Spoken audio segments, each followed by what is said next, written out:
This cylinder head right here, it's a cleaned up, used cylinder head. This was simply take apart for inspection and put back together.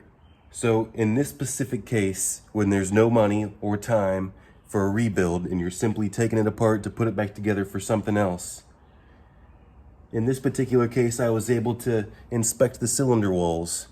I was able to inspect all the cams and the journals and clean everything and clean the valves with the engine off and clean the entire head, put a new head gasket on it.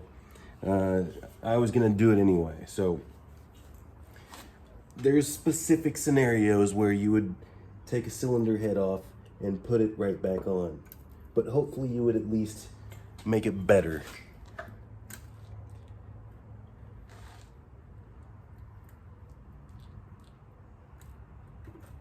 If you think about it, now I was being pretty careful right there because there's a couple dowel pins.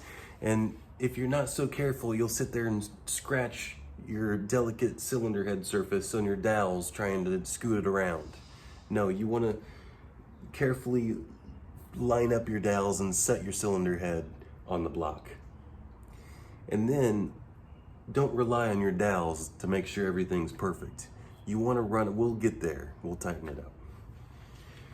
This didn't come so clean. In a previous video, I talked about, I thought they might not have used synthetic oil the whole life because I don't typically see this.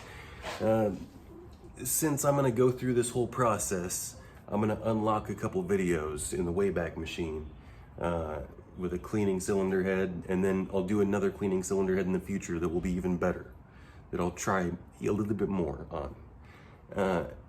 And then I'll do another cylinder head video where I show just lapping the valves and things like that, replacing the valve stem seals, things that you can do yourself. So we'll get there to everything, but